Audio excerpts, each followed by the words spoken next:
Come out this morning and ground my energy. So as you can see, I'm outside. I gotta go get my feet done, y'all. I got my boo. So I've been out here grounding, walking around, wanting to connect with Mother Earth and wanting to align with the frequency of this Lion's Gate. So Sekhmet, I started feeling the energy of the Lionsgate. Good that just cut off, y'all. My air conditioner unit was just on and it probably was making a lot of noise. So I think perfect timing that I decided to talk now because it just shut up. Okay, so I started to feel Sekhmet's energy before the actual Lionsgate. Like people will tell you that the Lionsgate is actually August 8th. But really and truly, like any astrological transit, the the energy is present before the actual day of the event.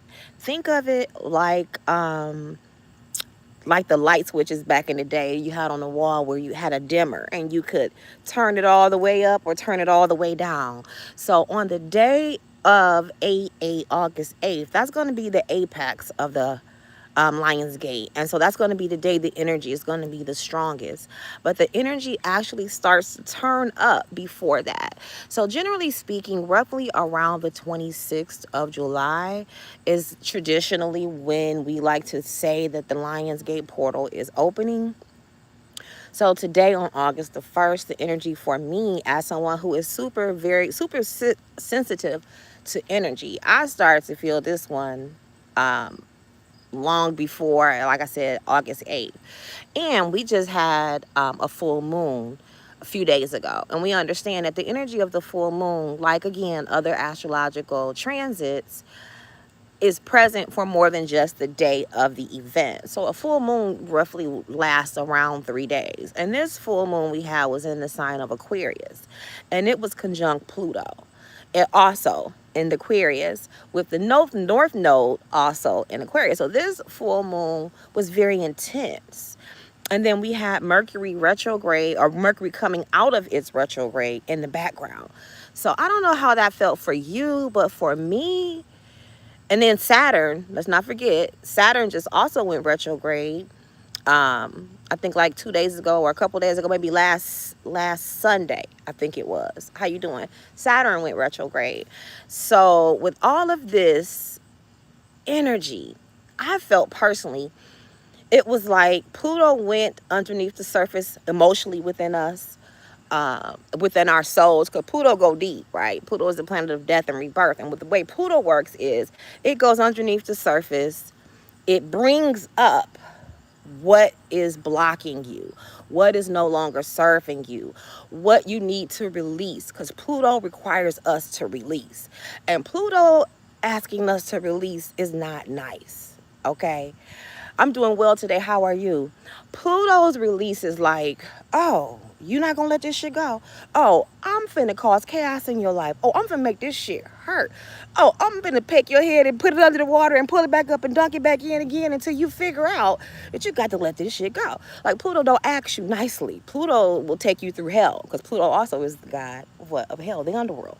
So Pluto will take you down through there, through hell until you feel it enough and realize that, hey, this is killing me to hold on to this. I can no longer take this with me.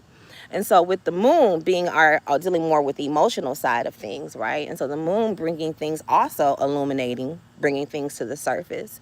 I even saw at work, people were like high key emotionally. A couple people broke down on the phone with me and different things. And I'm like, let me just take a deep breath. It's the full moon. And for me, it got me in touch with some of my emotions. You saw the other day when somebody came into my live and made some snide comments. Unlike how I have been responding to those, because oftentimes you will get trollers, you know. Oftentimes and most times I ignore it. But that day, Sekhmet was rad to me, y'all. Sekhmet came, how you doing? And Sekhmet was like, oh, so you got some smart shit to say? I'm going to get in touch with my anger on you. I'm going to get in touch with my sword with you, okay? I'm going to give you a little bit of this fire, okay? So that's how I felt this full moon. It got me in touch with that, okay? Especially with Saturn there. let's put up some boundaries. I got limits to how far I'm willing to take this. This is the limit to how far we gonna take this. And we gonna let this go right here. We gonna transform this, okay? Because Saturn, Pluto is also about transformation. So it is about taking something. It's like that crash and burn, that phoenix rising from the ashes, that what you think is dead, what you think is broken, what you think is gone, is actually going through a cycle of death and rebirth. It is coming back in a new form, coming back in a better version. So there's a lot of transformative energy right now, trying to get us to transform. Especially, there's a lot of Aquarius Leo energy. We've got the nodes in the North Node is in Aquarius. The South Node is in Leo. We have the Sun that's in Leo right now. We have Jupiter that's in Leo. Like I said, we have Pluto that's in Aquarius. So there's a lot of really dynamic energy, because you got that fire and air feeding off each other, right? That is a sectal, right? Fire and air. And then Aquarius and Leo are opposites, right? But opposites are pairs. They're meant to go together. So Leo rules the heart chakra for one, okay? And it deals with the individual more, okay, and creativity and the inner child. And so there's things that we need to heal in our heart space. There's some things that we need to heal in our inner child that we need to release, because this is what the South Node is telling us. The South Node is saying there's some things that you need to work on in this area. There's some things that you need to transcend into and lift up into that Aquarian energy, right? That performative Leo energy, because the South Node says it's more of like a Saturnian, more karmic, more looking at the negative aspect of that particular sign. And so some of the negative aspects of Leo can be that performative energy, that energy of needing attention, drama, right? And again, dealing with the heart chakra, so dealing with love and relationships, okay? And so there's a need to heal that part of ourselves, the heart chakra, right? I noticed when I did my aura pictures, I've decided to try to use a little bit of this technology. I think I'm going to go today and actually have my aura picture taken at a place that they have an aura photographer there. But I've been using like these little apps that I have on my iPhone, 2 different apps, because I just wanted to see, as I've been working on a lot of healing stuff within myself, what did my aura look like? Because your aura changes, and it is a reflection of your emotional, energetic, spiritual state at that time. And I noticed that there was a lot of green, a lot of really pretty, like the first one that I took, well, not the first, the second one that I took last month had a little bit of like emerald green coming in over my left shoulder area. And when I took it yesterday, and I think I posted it on this page, there was a lot of green coming up all up around me, like a lot of really vibrant, like emerald, or like those types of tone greens, like grass greens and emerald green colors. And I know that that deals with the heart chakra. So channeling and working a lot with Sekhmet, because I started to feel her energy. And so I decided to start doing ritual work for myself and my family with her already. Now I'm going to be starting a ritual today to channel the energy of the Lion's Gate and the energy of Sekhmet through the Lion's Gate, because her energy is very strong during this time. Now, she is connected with the astrological sign of Leo, because she is connected to royalty. She is connected to the lion, okay? The energy of the lion, the energy of royalty, the energy of leadership, okay? So what we're also going to be seeing too is a transformation in the type of people that we will have leading us, okay? Moving more into that Aquarian energy in that North Node, which is what is good for humanity, what is good for the collective, okay? Not what is good for the aristocracy and what is good for, you know, wealthy people and the 10% that rule over everyone else, you know, that Plutonian government structure that we are coming out of, as Saturn, as Pluto came out of Capricorn, which now it is in Aquarius. So it's moving to a different structure, and it's going over Pluto at the same time as the North Node is in Aquarius. It is going over the collective. So this is also social media. This is also friend groups, organizations, anything that deals with humanity, technology. Think of the 11th house, because that's what Aquarius rules. So Pluto is going to be going over it, going underneath, looking at the restriction, looking at what is old, what is outdated, where is power being abused, okay, in these areas. Where does this energy needs to be transformed, broken up, where things need to end. So this is going to be an interesting process. I wonder how it's going to manifest for you, Aquarius. I think I'm going to do a reading for you, Aquarius, specifically on how this North Node Pluto conjunction is going to play out for you specifically, being that kind of there's a big emphasis on you now, Leo as well. Obviously, this is going to be a big impact on you in all of the fixed signs. So that's going to be Leo, Aquarius, and then also Taurus and Scorpio, right? Because those are all the fixed signs. So it's going to affect everyone, don't get me wrong, but you know, those are going to be the signs that it's going to have probably the biggest impact on. So talking about this particular Lionsgate energy, what is the Lionsgate? So around the 26th of July, in Africa, the Kemetic people, and even when you look at like the Yoruba people, they look at their new year differently than we honor our new year here starting January the 1st. Their new year didn't start until July, around July 26th. Actually, it had a lot to do with the rising of Sirius, okay? The Hellenic rising of Sirius.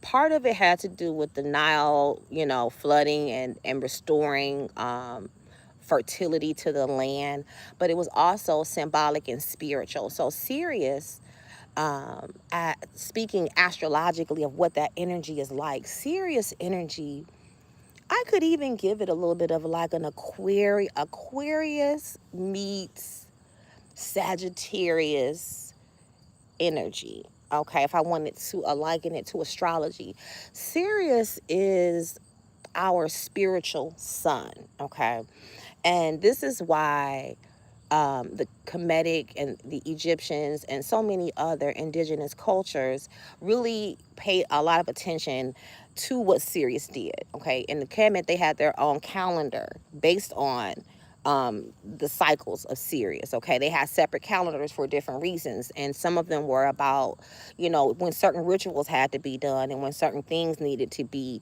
tended to. Okay, so today is a day when Sirius and our sun are in alignment with each other. And so during this time, Sirius sends down a lot of very high level energy frequencies.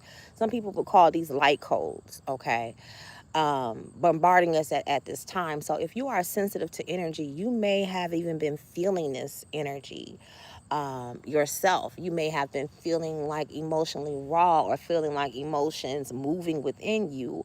You may have been feeling, some people may feel fatigued because this may have be triggering a rapid release because Pluto is here at the same time. So you may be releasing things with that Aquarius energy and that full moon energy taking place at the same time or around. Let's see, let me take that back. Around the same time that Sirius is aligning with our sun. And so this is a very powerful time to align with this energy. Why do we want to align with the different energies? As above, so below. Okay. A lot of people are feeling sluggish. They're feeling down. They're feeling overwhelmed. They're feeling drained.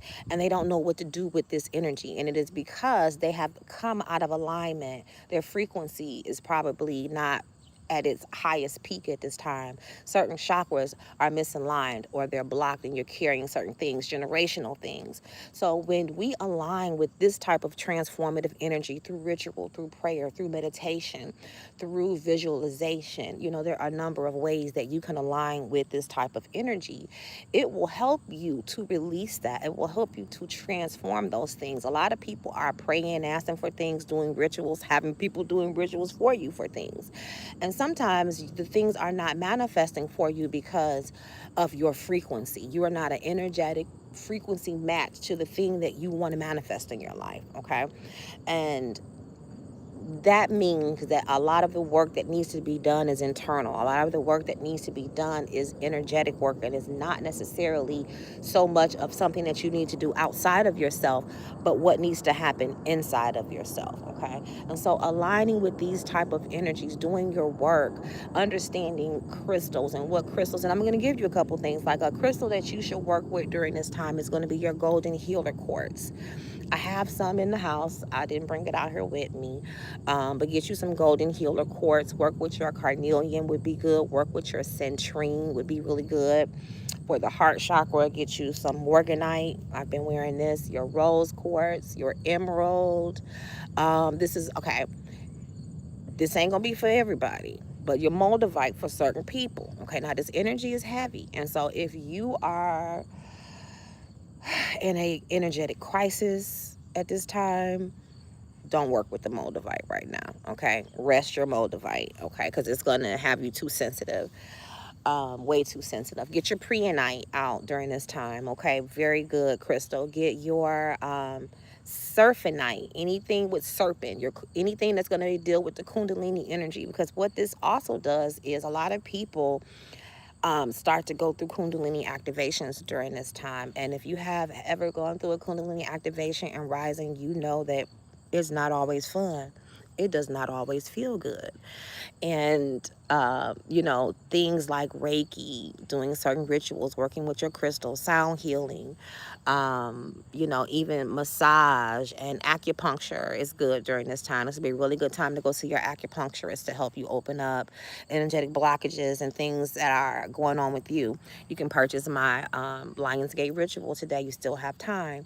This is going to be very powerful. It's going to be very powerful for helping you to transform, to align, to strengthen you, okay, to draw in energy and power into yourself, because you can only manifest from your own pool of energy. People think just because they're calling on Oshun, or they're calling on Oya, or they're calling on Yamanya, that Oya and Yamanya are doing all the heavy lifting. And that's not true, because if that was the case, why is it that when you go to one practitioner and they call on Yamanya and they get a different result, but when you do it, you don't get the same result? But we're all called on the same deity, right? Why are we not getting all the same result? Because we're not all working from the same energetic relationship with the deity. We're not working from the same energetic frequency within ourselves. So what we put out that comes back to us is a direct representation of our own energetic, mental, emotional, physical state, and our connection with that entity and energy. Okay.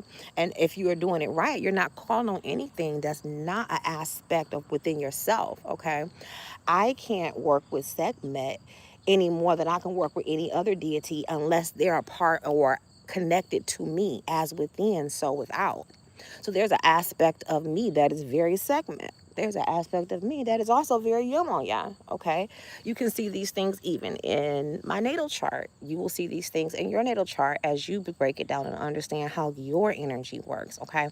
But working with the energy of fire is very transformative. Now, Sekhmet's energy, Sekhmet is very, very powerful for healing, okay?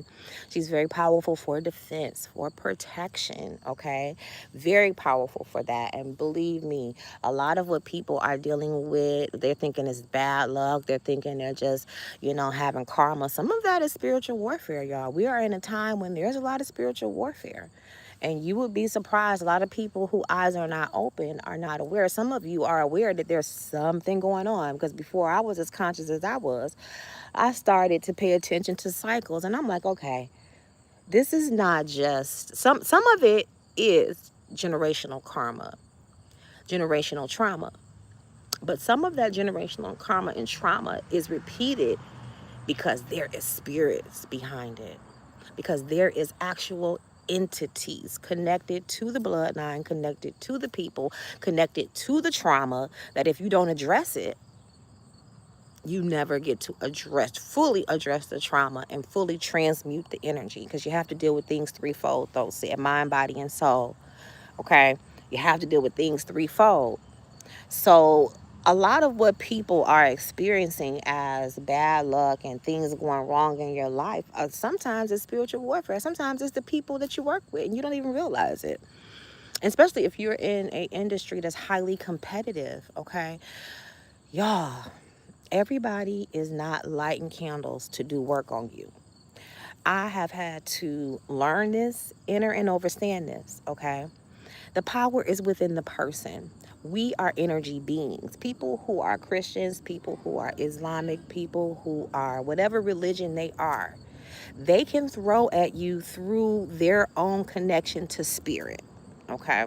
They can use that Bible and pray for you or against you. They can use that Quran to pray for you or against you. And depending upon that person, and I see this in families a lot, especially when there's a lot of inner family drama, which has been going on a lot. And this has been the theme that also came up with this particular Baltic basket that we just had, where all the outer planets were at 4 degrees at the same time. The fourth degree is the Cancer degree, okay?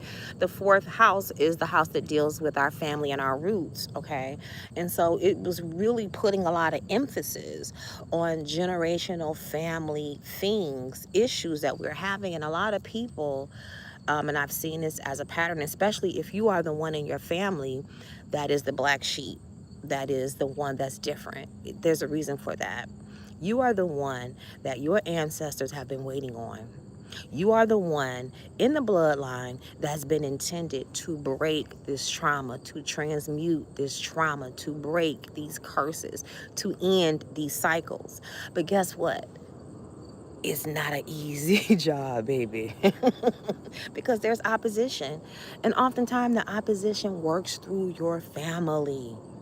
It works through the people in your family, and they oppose you and they attack you spiritually. Unfortunately, it's the reality, y'all. Let's be real. I'm here to be real with you. I ain't here to tell you what sounds good. I'm here to tell you what's going to help free you, because the truth shall set you free. The reason a lot of people are still in bondage, a lot of people are still, unconscious, unaware, and suffering is because they lack knowledge and they lack the truth. People are lying to them. They're taught lies in school. They're taught lies in religion. And so if you don't know the truth, you can't even begin to resolve your problem if you don't understand the nature of the problem. So a lot of people are dealing with a lot of generational family issues, okay? Issues within the family. And then those family issues then become issues with other relationships in your family. So now you have relationship issues with your man, or relationship issues with other women because of the mother womb or because of the father womb. Now you keep attracting dysfunctional men into your life, one after the other, the same man in different bodies, and you can't seem to understand why you keep meeting the same man, or why, if you a man, you keep meeting the same woman, okay? We have to deal with the deep generational psychological issues that are causing us to repeat these patterns in our lives. And from one generation to the next, you will see this play out, not just with you, but with other people in your family, okay? This, because it's time to get to the root of it. And no, it's not gonna happen quick, y'all. Some of y'all want fairy dust and magic wands. Magic don't work that way. Like if somebody's out there telling y'all, and it does happen rarely, you do a spell, you get the result the next day, or you do a spell, you get the result in a week or 2 weeks. And I'm not saying that is not possible for certain things, but for these things that I'm speaking of today, and if you have found your way to this video, I'm speaking to you, baby. It's not that the problems you face can't be resolved. It's that it's going to take time, energy, and focus for you to do it. It's going to take commitment for you to do it, for you to commit to it, even when it don't feel good. This path, working with spirits, working with magic, working with alchemy, is not fun all the time. Okay, it's not glamorous. It's all the stuff you see on social media and TV and all that. This is why people ran in and then ran right back to Christianity and ran right back, disillusioned, because they didn't really understand that it was going to take real work. And some people weren't ready for that. Some people weren't ready to be judged on that path, or people to not understand you. This is the year, though, I will say, with Aquarius being in the North Node, that all of us weird folks, all of us eccentric people, all of us high priestesses, shamans, whatever you call yourself, witches, prophetess, there's so many words, and I don't care what you call yourself, all of us black sheep. This is the year that if you are authentically yourself, this 16-month period, you will be rewarded, okay? You will be, I feel that you will be more greatly aligned with your destiny, and you will see things manifest for you more quickly, being your authentic self. even if that is weird. Okay, Aquarius energy is like, I'm gonna be me, I'm gonna be the individual, I'm gonna be authentically myself. Okay, no matter if that brings judgment or not. Okay, because oftentimes people may not understand your path, and it's not for them to understand because it's not their path. If they don't get it, oh well. When I first started mine, a lot of people didn't get it, and a lot of people still don't get it, and that's okay. I don't try to argue with them. I don't waste my time with trying to convince them of anything. That's a waste of my time. Time is precious here. If you don't realize that, Saturn teaches you that. Go through your Saturn return a couple times, and it begins to get you very in touch with the commodity of time and what you invest your time in. And the older I get, the less I'm willing to invest my time in shit that don't mean nothing. Shit that is not going to benefit me in some way, or enhance me in some way, or benefit someone that I love in some way. I'm not going to invest my time and energy in that shit. Okay, but investing your time and your energy in healing and working on your generational trauma and learning about yourself, that's worth it. Okay, I've invested many hours, hundreds of thousands of dollars, but I don't regret it. I probably wouldn't be here if I hadn't. And I'm just gonna be real with you. Okay, so not to get too much into all of that, let's go back to the Lionsgate. So align with the energy as best as you can, y'all. Okay, the apex of this is gonna be on the 8th. And then right after the Lionsgate, we're going to have an eclipse, y'all. We're going to have a solar eclipse, okay, in the sign of Leo. So that's going to be definitely, being that we're coming out of the Lionsgate, eclipse energy is always transformative.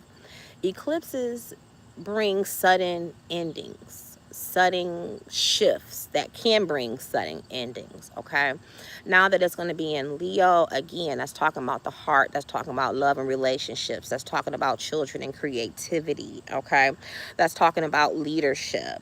And so with that eclipse being there at that time, and it's going to be conjunct the South Node that will be in Leo at that time, with Jupiter also in Leo during this time. Jupiter is going to expand on that. Jupiter is going to be bringing a little bit of grace, bringing a little bit of good luck to this transformation, this shift. So it's going to be realigning us in the heart space. I think for some people, this may end, a lot of relationships may like suddenly end. Especially relationships that may not be like heavily committed relationships, because Leo rules the 5th house, which does deal with love, but those are sometimes not committed relationships. But this could also, you know, any type of relationship, sudden endings, there's shifts. People could even bring people back into your life that could have left your life, people that you still have karma with, you still have unfinished business, as some would call it. There's something unhealed, undone, unleft, unsaid, you know, something unresolved. That could also happen too for some people. This could cause some heart attacks. Be careful, y'all, okay? As well, physical heart attacks, because if you have issues, if your heart is blocked, and then this energy is coming in trying to unblock it, trying to shift, trying to get you to release, you know, you could have some heart palpitations, okay? During this time as well. For some people, it could inspire you to some creative inspiration, could inspire you creatively as well. I feel that coming through, a lot of channeling for certain people. Also, be mindful of this, because this could also bring up a lot of unresolved issues with love from past lives. Okay, too, I'm picking up on that too. So past life, this is why you may meet with karmic partners during this time. So somebody might come into your life during this time. Be careful though, okay? It could be a karmic partner, because we've got the South Node in Leo at the same time. So that's bringing in past life stuff, karmic stuff, you know, things like that. And karmic partners are not always, don't get me wrong, it's not always like, oh, run from them people, because we're meant to meet with them. We're meant to have that experience. We just need to understand who and what it is. So when it's time to go, it's time to go. Because oftentimes those relationships, once you heal whatever that is, once you work through whatever that is, oftentimes the relationship is meant to move on from. and then move on to a more elevated type of soulmate, because karmic partners are also soulmates. They're just soulmates that we have a lot of difficult lessons and things to learn, and we've probably had a lot of different difficult experiences with them in the past, and there's also a lot of love there too. So all right, y'all, I think I've said what I wanted to say. I'm going to get my butt up and out of. I'm going to get ready to. I've been starting my ritual work by grounding and just pulling in energy, but I've got a couple of things to do. I'm going to run to the store. I got to grab a couple items for the energy work that I'll be doing later on tonight. So if you're interested, I'm going to say the cutoff time is going to be no later than 12 o'clock. If you haven't purchased a ritual by 12, please don't purchase after, because I will have gone to the store, gotten all my stuff, and yeah. All right, y'all, enjoy your Saturday. Get out here, get magical with it. Peace.